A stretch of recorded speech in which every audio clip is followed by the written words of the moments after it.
Jubilees. First 100 days.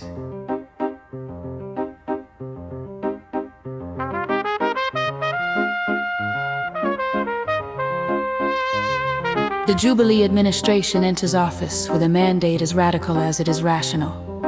Release the people from illegitimate debt, repair what has been broken, and redesign the economy around care, reciprocity, and justice. The first 100 days are not ceremonial. They are an intervention. We begin with immediate relief. Within the first 14 days, Jubilee will issue executive orders to freeze all federal student loan collections. That means no garnishments, no interest, no debt collection calls. This is possible under existing authority through the Higher Education Act and HEROES Act precedent. At the same time, a Jubilee task force will be launched. This will be a high-speed policy team made up of Treasury, DOJ, CFPB, HUD, education, and public interest economists and legal scholars. The job is to map the cancellation powers we already have and design for the ones we need to create. This period also kicks off a nationwide communications campaign. Its goal is to tell the truth. Debt is not a moral failure, it's a policy decision, and we're changing the policy. Immediate freeze, task force activation, national nurturing. Its goal is to tell the truth. Debt is not a moral failure, it's a policy decision, and we're changing the policy. Landmark 1, immediate freeze, task force activation. In week 3, Congress will receive the Jubilee Act. This is the legislative engine behind the campaign's promises. Student debt cancellation, medical debt abolition, and the creation of a digital public financial infrastructure. These are not slogans, these are statutory frameworks.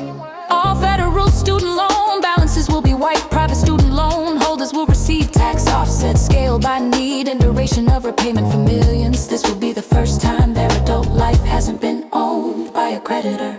Medical debt will be purchased and canceled using federal funds, modeled after RIP metal debts, buy and burn model at scale. This means eliminating billions in debt for pennies on the dollar. And under new law, medical debt will no longer be allowed to appear on credit reports, because sickness should not be punished with poverty. Jubilee will also launch the People's Ledger, digital public accounts issued by the U.S. Treasury. These accounts, no fees, no minimums, allow for direct dividend distribution, emergency aid, and participation in mutual lending pools. Every citizen will be enrolled. This is what public banking for the 21st century looks like. Landmark 2, Jubilee Act introduced to student and medical debt relief. People's Ledger established. From week 6 to week 9, the administration focuses on land, housing, and reparative infrastructure. The Jubilee Land Act will create a federal trust to return land to Black and Indigenous communities. Beginning with underutilized federal parcels, a voluntary donation program will allow private landowners to participate and receive tax incentives. Municipal debt will be restructured. Cities and counties burdened by austerity era bonds can opt into a federal buyout program. In return, they will establish cooperative credit unions and community-owned banks, replacing extractive lenders with regenerative ones. Rent debt will be canceled. Landlords who opt into the program will receive federal credits if they commit to non-eviction agreements. Renters will gain access to a rent-to-coup pathway, converting housing from a commodity to a commons. Landmark 3,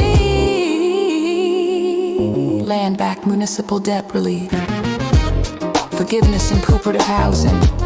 Week 10 brings systemic redesign.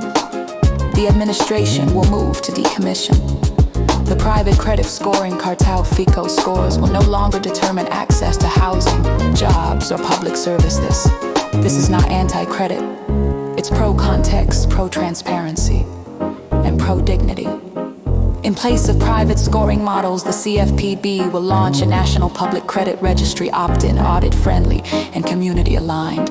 This system will allow people to build trust without selling their data or histories to for-profit surveillance bureaus. Meanwhile, a Jubilee Commission will be formed. 100 citizens from across the country, tasked with rethinking the legal frameworks that govern money, debt, and ownership. Think constitutional convention, but for the economy. They will deliver their findings by day 150, but the work begins here.